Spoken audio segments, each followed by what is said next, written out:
Hello everyone. The title of this video is section 7.6 on solving rational inequalities. So in this video I'm going to be going over a version of the Knewton Alta assignment for section 7.6. Please understand that the questions you are going to see in this video may or may not be exactly the same questions that you see when you work on the assignment on your own. Alright, but the objectives will be the same. The kinds of questions that you see, the types of questions will be very, very similar. And the way I'm going to work on them in the video is hopefully similar to the way you're working on them at home. Right. So, again, I'm hoping this helps you when you work on the assignment on your own. Alright, now I would request that whenever you see a new question pop up, try to solve it on your own first. Try to answer it on your own first. Pause the video and then watch me do it. Because if you're just watching me work on these and not practicing yourself, probably not going to learn much of anything. Alright. So here's the assignment page. You won't be seeing the words preview of, right? You'll just see the title of the assignment, the mastery bar telling you how far along you've gotten, the objectives, which looks like there's only the one objective here. It's find the solution set of a rational inequality. And then every question should have a feedback button on the bottom, where you can send feedback to Knewton, and a more instruction button. Right, you will not see the instructor cheat button. And I recommend use of the more instruction button. Alright, if you're ever having trouble with a question or an objective, this is useful. It gives you extra reading material or videos to help you with that objective, that question. Alright, so this first question again is on, and every question will be on this objective, find the solution set of a rational inequality. Alright, so rational inequality just means, an inequality, so you have an is greater than, is less than, is greater than or equal to, is less than or equal to. You have one of those symbols.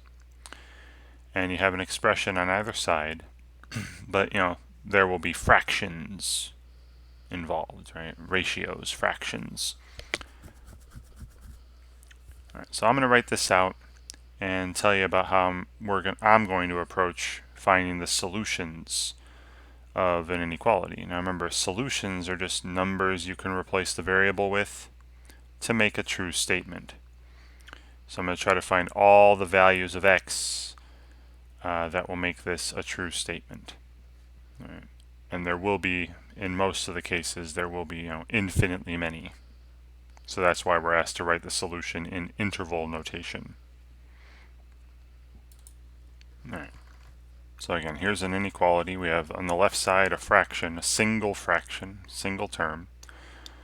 4 in the numerator divided by, and then x squared minus 25 in the denominator is greater than, and then 0. And this is how I want to set things up when we're solving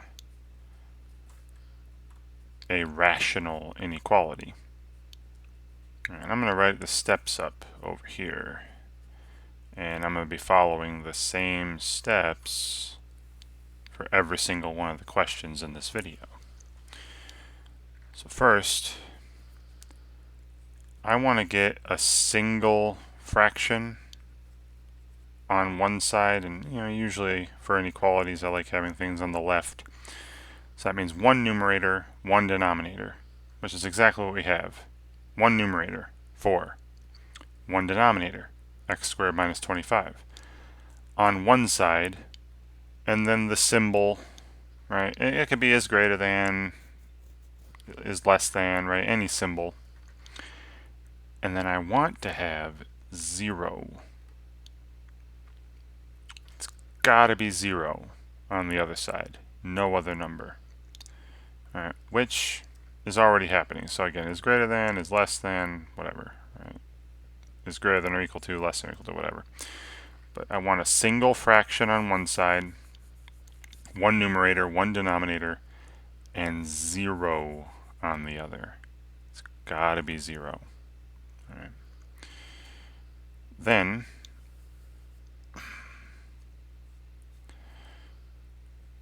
I'm going to find the values of the variable that make the numerator 0. Find the values that make the numerator of the fraction equal 0. Also, the values that make the denominator 0. Also, the values that making the denominator equal 0. So I'm like solving two separate equations. All right, so let's get started with this. All right, I'll add to the steps as we go along.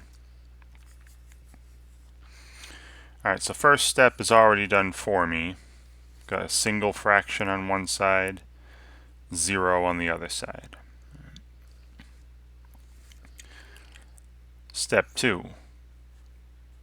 What values make the numerator of this fraction equal 0? Well, the numerator is 4, and 4 equals 0, so this doesn't have, this is false, right? This is a false statement all the time. So there are no values that make the numerator 0. There are no values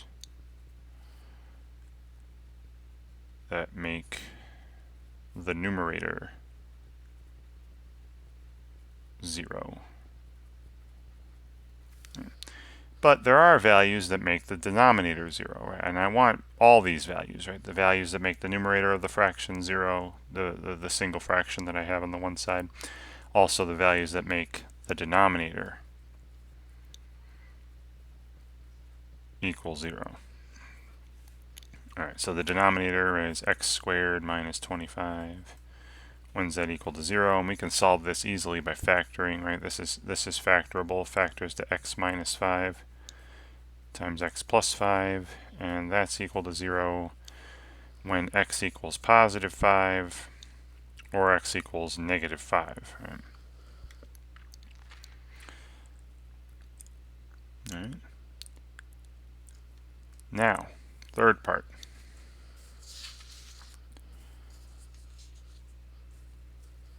So step 3, I'm going to mark these values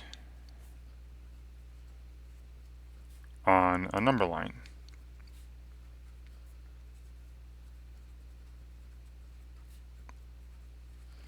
So here's a number line, and we'll say this number line represents possible values of x, right? The variable in this inequality here is x.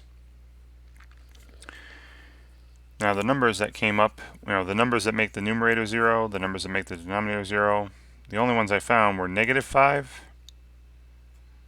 and positive 5. And since they make denominators 0, right, since these make the denominator 0, they can't be solutions to the inequality. Right.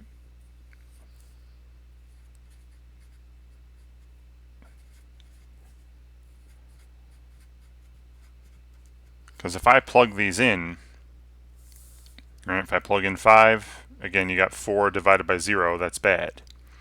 Plug in negative 5, you'd have 4 divided by 0. So what I'm going to do is indicate that with some open points. Right? Remember, some open points here. Above 5, that means 5 is not a solution. Same thing for negative 5, right? Open point, meaning that 5 is not a solution. Right? If it were a solution, right, if I took one of these numbers and plugged it in and it actually made this true, then I would put a closed point. And we'll see that happen in later examples, I'm sure. All right, now look. These numbers that I found from step 2, they break the number line up into 3 parts.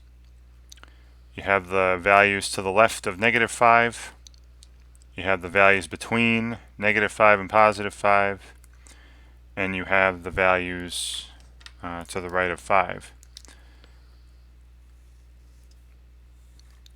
So 3 parts. So what I'm going to do next is, and this is step 4, I'm going to test a value from each of these parts, from each of these intervals.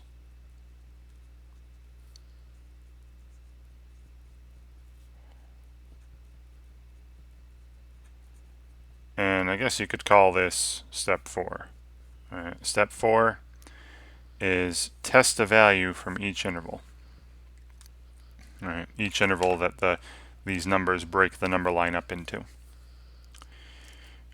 So go back, always test, back in the original inequality. So how about over here? How about to the left of -5? So let's test, say x equals -6, right? That's to the left of -5. Well, we'd have 4 divided by, -6 squared minus 25 is greater than 0, and let's see if this is true. Well, -6 squared is 36. 36 minus 25 is 11. So we'd have 4/11ths on the left side is greater than 0. A positive number is always greater than 0. This is true. So that means -6, right? -6 is a solution. And if you did steps 1 and 2 correctly, if you found these numbers that make the numerator and denominator 0 properly, if -6 makes a solution, every number to the left of -5 will be solutions. So I'm going to mark those off, a little arrow. You could, test other ones if you want, if you don't believe it. -5.5, -7, -8, -9. It will make this a true statement. Look at the numbers between -5 and 5. Well, an easy one would be 0. How about x equals 0? Well, you'd have 4 divided by, 0 squared minus 25. Is that greater than 0? Well, let's see. 4 in the numerator, and then -25 in the denominator. If positive divided by negative would be negative. That would be -4/25. And is that greater than 0? No, a negative number is not greater than 0. This is false. So that means 0, right? 0 is not a solution. And once again, if you found these numbers from step 2 properly, and the numbers between -5 and 5, none of them will be solutions. So I'm leaving this space between -5 and 5 blank. I'm just marking off solutions as I go from left to right here. Then finally, how about to the right of 5? And again, I'll just pick 6. X equals +6, and plug it into the original inequality. We'd have 4 divided by 6 squared minus 25. Is that greater than 0? And just like the earlier one, it'll end up being 4/11ths on the left, 0 on the right, which is true. So 6 is a solution. And you could check anything to the right of 5 would also be a solution. So I'm going to mark those off. So here are some more solutions. And there we go. All right. Here's a nice picture of our solutions, and then we can write the solutions in interval notation. All right. So interval notation for the solution set. And I'm hoping you remember how, from earlier assignments, earlier sections,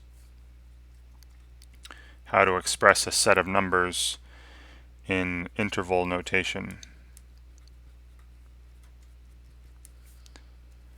So you're always going left to right, and notice there's a big gap here, a big break. So we're going to use the union symbol to represent that, write the word or.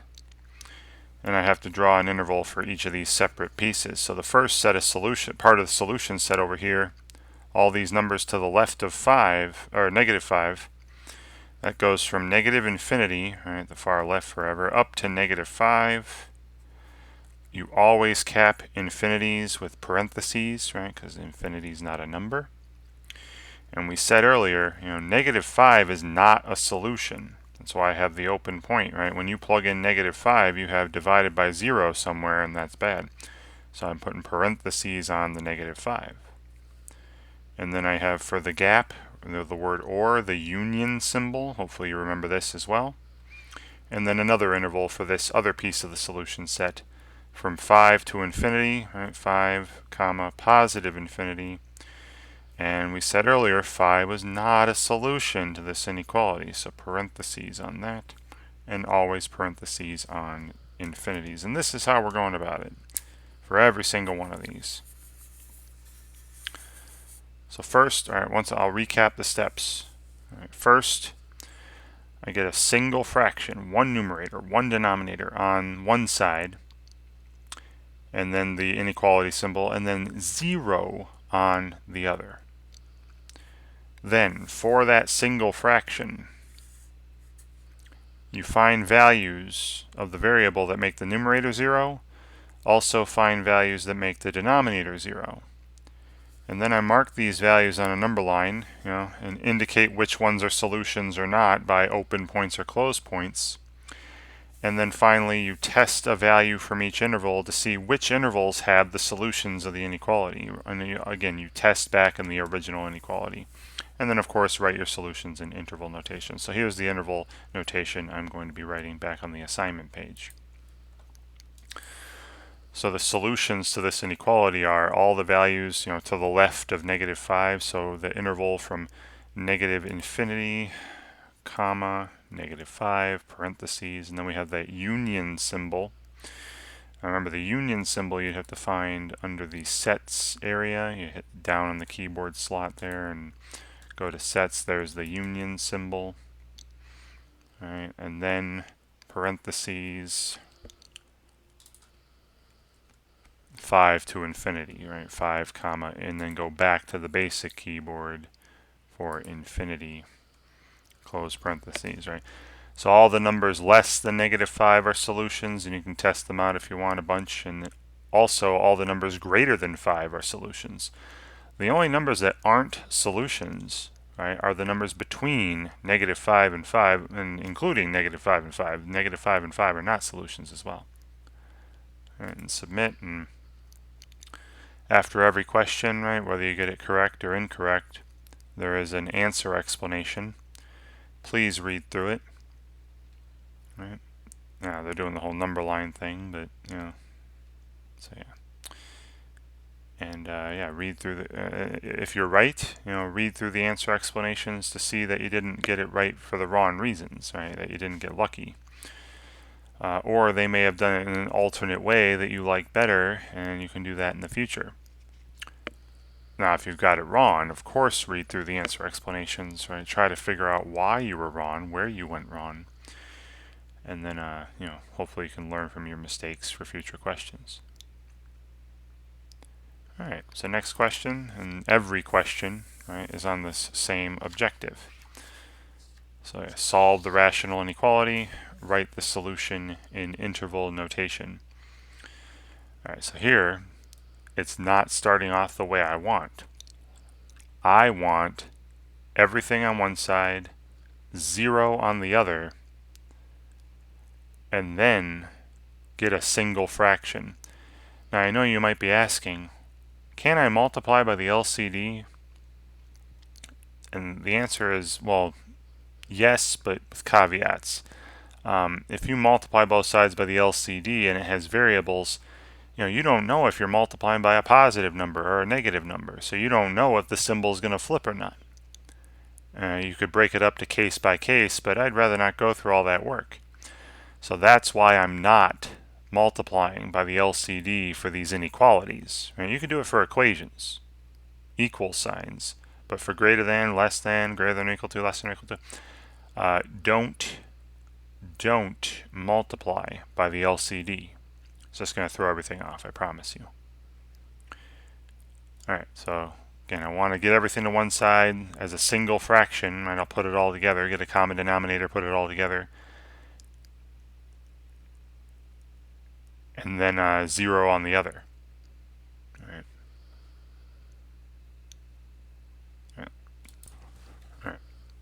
So the first thing I would do here, again, I want everything on one side, 0 on the other to start. So I'm going to subtract this 5 over x, and you know me, I like having everything on the left side for inequalities and 0 on the other side.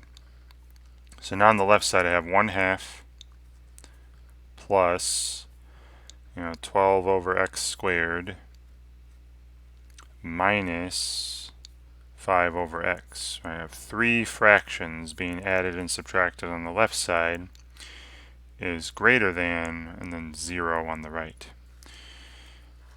The next part is I want to get this to be a single fraction.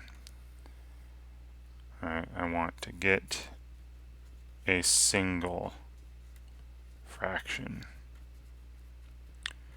Alright, so the LCD, I'm not going to multiply both sides by the LCD, but you do need an LCD, right? You need a common denominator to be able to add or subtract. Hoping it's obvious that the LCD would be 2x squared. Alright, so this first fraction of 1/2, I'd have to multiply the numerator and denominator by x squared to get the denominator to be 2x squared. Second fraction, I'd have to multiply the numerator and denominator by 2, right, to get the denominator to be 2x squared. And the third fraction, I'd have to multiply the numerator and denominator by 2x, right, to get the denominator to be 2x squared. And now that they all have the same denominator, 2x squared, that's going to be the denominator of the sum here. And then I just combine the numerators, right? So we have 1 times x squared, that's just x squared, plus 12 times 2 is 24, and I'm going to put that at the end here, plus 24, that term, minus 5 times 2x is minus 10x, I'll put that in the middle. Alright, so now I have what I want. A single fraction on the left, 0 on the right. Alright, so that was step 1. Then, I want to find for that single fraction, what values make the numerator of that fraction equal 0, and what values make the denominator of that fraction equal 0. Alright, now the numerator is x squared minus 10x plus 24. When's that equal to 0? Well, this is a nice factorable quadratic here. This is x minus 6 times x minus 4. And that's equal to 0 when x equals 6 or when x equals 4. Alright, so these values, when plugged in, the numerator would be 0 and the denominator would be something that's not 0. So we'd have 0 on the left is greater than 0 on the right. For both of these, when you plug them in, you'd have 0 is greater than 0, which is false. So these values are not solutions. Alright, these are not solutions to the inequality. But I'm still going to mark them off on my number line. And then when is the denominator 0? Well, the denominator is simply 2 times x squared, and that's equal to 0 when x is 0. Right?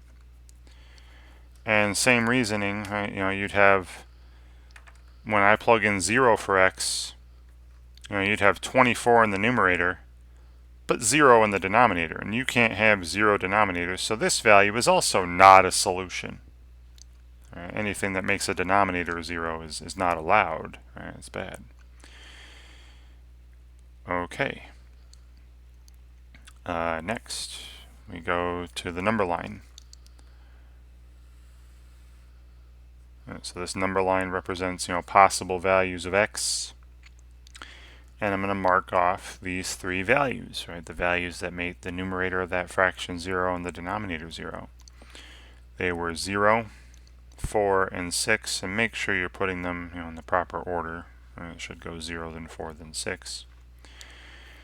And neither one of these was a solution, so above them I'm going to put open points. Right? If there were solutions, I'd put closed points. All right. And now, these three values, right, break up the number line into 4 pieces. Right? Everything to the left of 0, everything between 0 and 4, between 4 and 6, and then to the right of 6. So again, that's that last step, right? Test a value in each interval. Just going to say test a value in each. All right. Now you could go back to the original inequality if you wanted, or an easier one would just be to go to the one where you have 0 on the other side, right? So I'm going to test them here, because I didn't cancel anything. I didn't do anything silly. This inequality is the same as the original. All right. So I'm going to test them here. All right, so for the less than 0, how about x equals -1? All right, so we're testing some values here. So the left side, we'd have 1 plus 10 would be 11. You'd have 35 in the numerator over -1 squared is +1 times 2 over 2 in the denominator. That's greater than 0. Yes.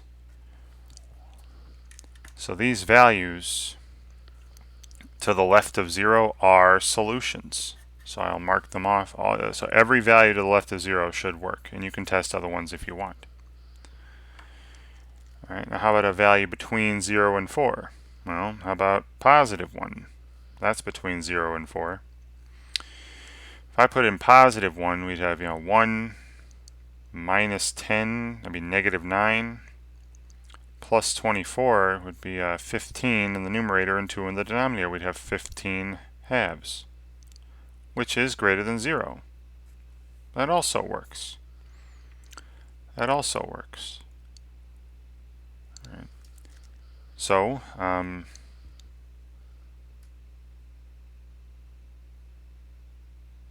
yeah, that works too. And so all the values between 0 and 4 are also solutions. All right, just not 0 and not 4. How about between 4 and 6? So obvious choice. Again, you can pick 4.1, 5.9. Right? Obvious choice, easiest choice would be 5. Right. So you'd have 25. Back into this inequality here. 25 minus 50 would be -25 plus 24 would be -1 in the numerator. And then 2 times 25, 50 in the denominator. That's a negative number, right? And is a negative number greater than 0? No. Right? No. So there are no solutions between 4 and 6. All right, and then how about for 7? Right, x equals 7. Right, to the right of 6, I'll choose 7 or 8 or 9 or 6.5, whatever you want. And the numerator, 49 minus 70 would be -21 plus 24 would be 3. Or, well, why don't I think about this way too? It'd probably be easier to think of it factored. That's x minus 6 times x minus 4 in the numerator, and then 2 times x squared in the denominator. When is that greater than 0? So when x is 7, this is 1 times 3 is 3 in the numerator, and then 2 times 49, something positive in the denominator, 98 in the denominator. And is that greater than 0? Yes, it is. So these numbers to the right of 6 are also solutions. So it looks like the only numbers that aren't solutions are the numbers between 4 and 6, and also 0, 4, and 6, right? Those aren't solutions either, but everything else is a solution. And let's write the interval notation for this, right? So I've got my picture here. Now, remember, every single hole, right, all these holes are also breaks in the graph. So we have the first piece up to 0 is from negative infinity up to 0, but not including 0, parentheses. Then representing a gap in the graph will be a union symbol. And then we have from 0 to 4, right, all the numbers between 0 and 4, but not including 0, not including 4, parentheses on those. And then we have another gap, another hole, another space, union. And then the other piece of the picture, the other set of part of the solution set is the values from 6 to infinity. And again, parentheses on those because those are not solutions, right? But everything else is. Right? All right, and there we go. All right, there we go. So everything except the values, between 4 and 6.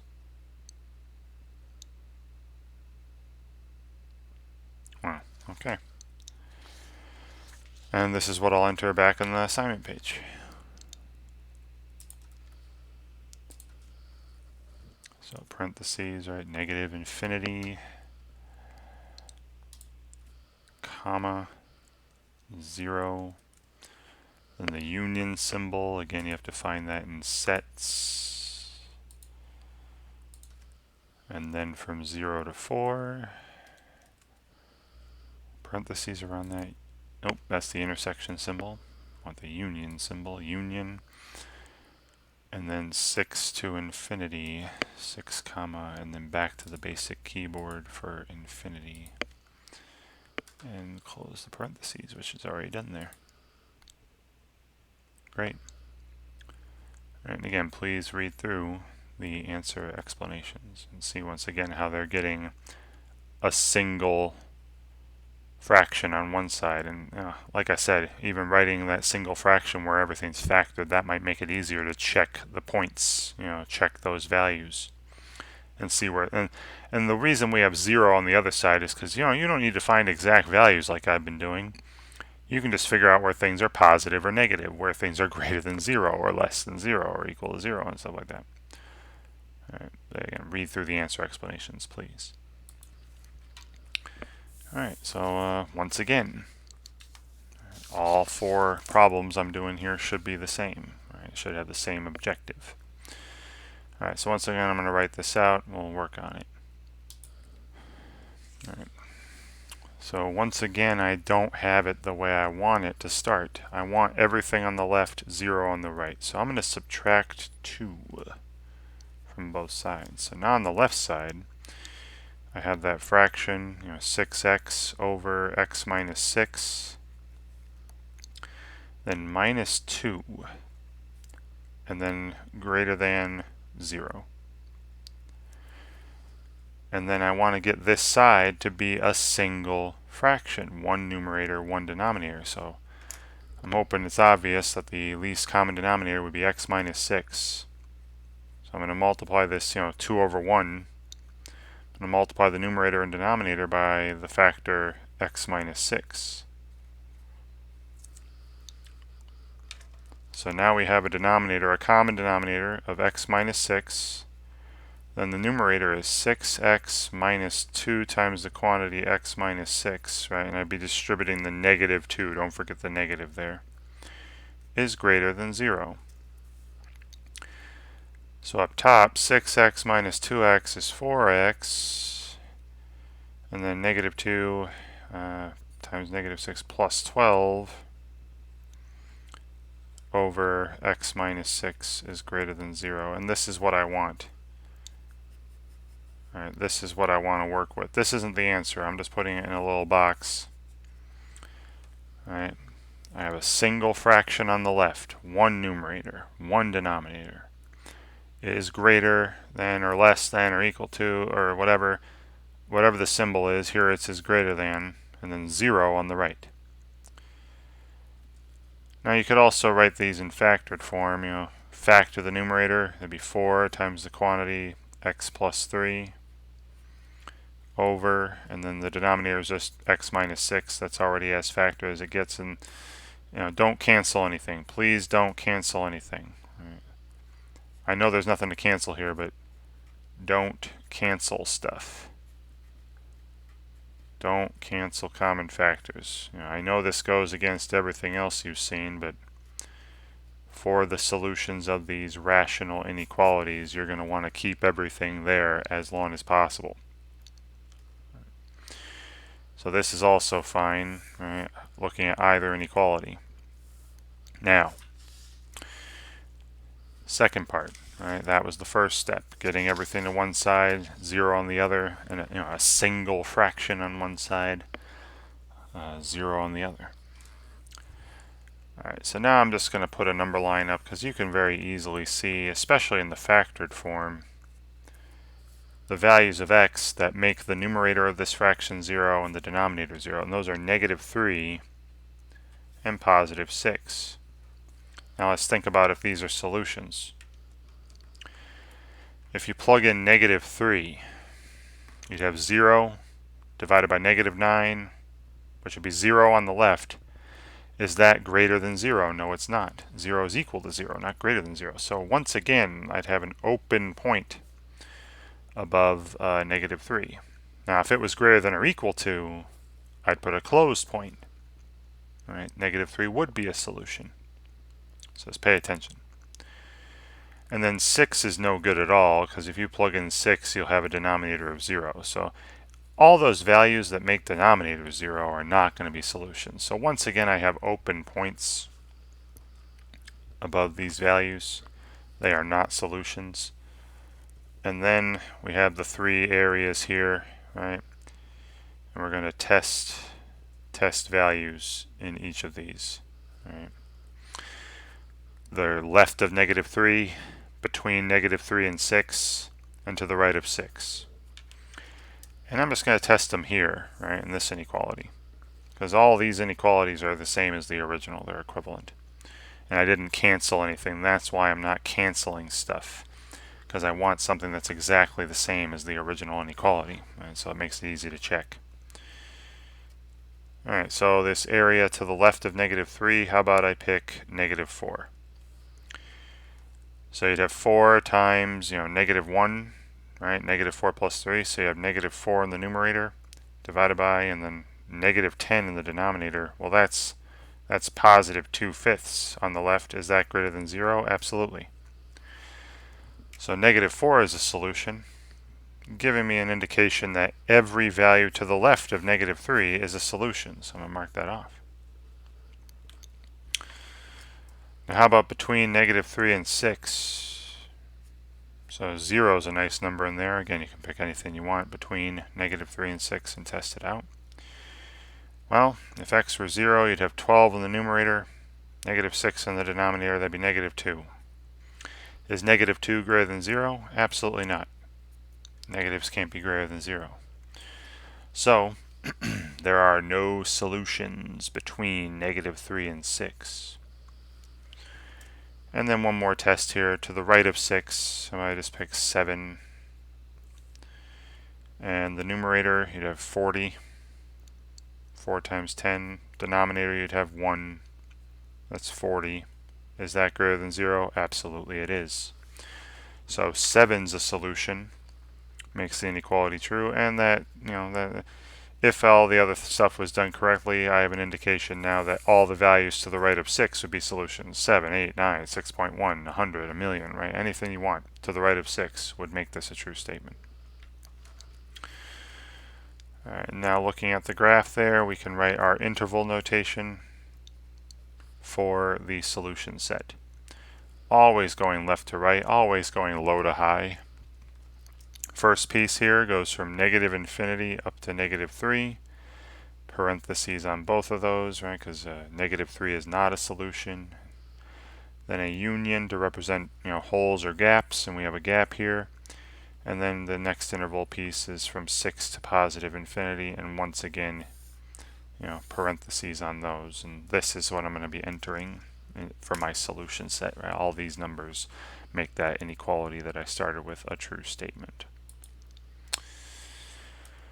Alright, so again, parentheses, negative, we got the infinity symbol down here, comma up to -3, parentheses, then the union symbol is in that sets area.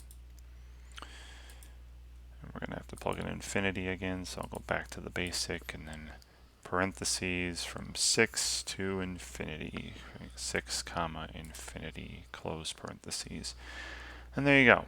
All right, a description and interval notation of all the solutions, all the values you could replace x with and make this original statement true. And I'll leave it to you to test out other values if you wish. All right. And once again, please, read through the answer explanations. All right, and there should be one more here. All right, hopefully it has a greater than or equal to, or less than or equal to. That'd be nice. Hooray! So again, I'm going to write this out, and we'll do it on some paper. All right. So the first step, I want everything on one side, 0 on the other. So I'm going to subtract 1. So I got this fraction on the left, right? 2x plus 3 over x minus 6, and then we're going to go minus 1 is less than or equal to 0. Right? I want everything on the left, 0 on the right. Now I want to get these as a single fraction. Hoping it's obvious what the common denominator is going to be. It's going to be x minus 6. So I multiply by x minus 6 in the numerator, x minus 6 in the denominator here. Now they have a common denominator of x minus 6. And so putting them together, that common denominator will stay. We have 2x plus 3. Then minus 1 times the quantity x minus 6. I'm going to be distributing that negative. And then is less than or equal to 0. So we have here in the numerator 2x minus 1x, that's x. And then positive 3, plus 6, that's plus 9. So x plus 9 is the numerator, x minus 6 is the denominator, is less than or equal to 0. And since and again, I never canceled anything. So this is the inequality I'm going to work with now. This inequality is equivalent to that original one. Right? They'll have the same solutions. All right. So now that I have what I want, I have a single fraction, right? One numerator, one denominator on the left side, 0 on the right. Go to my number line. And things are factored. X plus 9 can't factor any further. X minus 6 can't factor any further. All right, so here's a number line representing possible values of x for this fraction. Right, the value that makes the numerator 0 would be -9. So I'll mark that off. And the value that makes the denominator 0 would be positive 6. And then I want to see, hey, are these solutions? Now, if you plug in -9, you'd have 0 divided by -15. So you'd have 0 on the left is less than or equal to 0 on the right. The or equal to part is satisfied. So -9 is a solution. So I'm putting a closed point above it. Right? -9 is in the solution set. Now 6 on the other hand, right, that makes the denominator 0. That's bad. So 6 is no good. Right? 6 is not a solution. Putting an open point above 6. Right? So -9 is a solution to this inequality. 6 is not. All right, and then just like the earlier ones, got these 3 sections here. We're going to do some test values.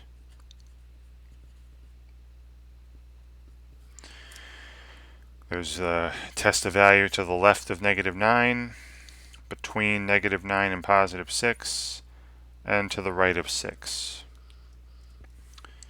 So again, back in here, right? And this inequality is the same as the original. Right? It's equivalent. I didn't cancel anything. Nothing went away. Right?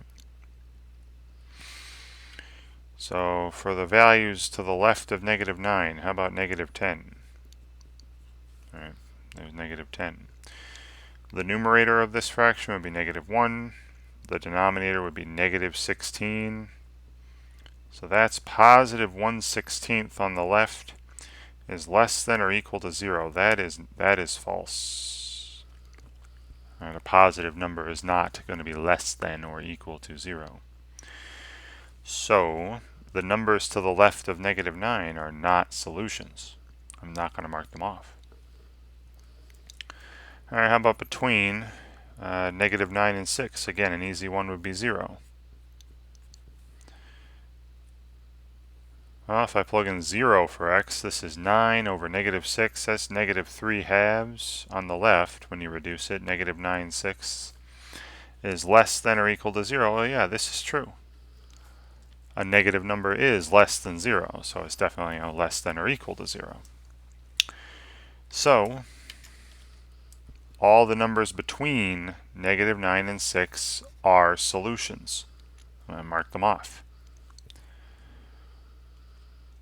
Finally, to the right of 6, so say how about 7, plug in 7 or 8 or 9 or whatever. If I plug in 7, numerator is 16, denominator is 1, so I have 16 on the left, is less than or equal to 0. That's false. Right, 16 is not less than or equal to 0. So the numbers to the right of 6 are not solutions. Okay, so I got my picture now of all the solutions, all the numbers that make the inequality true. And there's just this one piece here. Right? There's no break and then another piece somewhere else. So I just need to write one interval. This set of solutions here goes from negative 9 to 6. Right? So negative 9 comma 6. And we said negative 9 is a solution, right? When I plug it in, the equal part would be satisfied. So bracket on that, not parentheses, right? A rectangular bracket to indicate that negative 9 is a solution. And then every number up to 6, is a solution, but 6 itself is not, because it'll make you divide by 0, right? And I put parentheses on that. And there it is. Interval notation for the solution set, all the values that would make this the original statement true. And that's what we're asked to do. Right, so square bracket, rectangular bracket, then I got negative 9 comma 6 parentheses. That's it. Wonderful. And again, please read through the answer explanations. Alright, that should be it for this version of this assignment. As I said at the top of the video, all the questions you saw me doing in this video may or may not be exactly the same questions you'll see when you work on it on your own. But the objective's the same, the types of questions are similar, how you would go about doing them is the same procedure. So I'm hoping watching me do a few of these here, 4 examples here, helps you in some way when you work on the assignment on your own. And thanks for watching.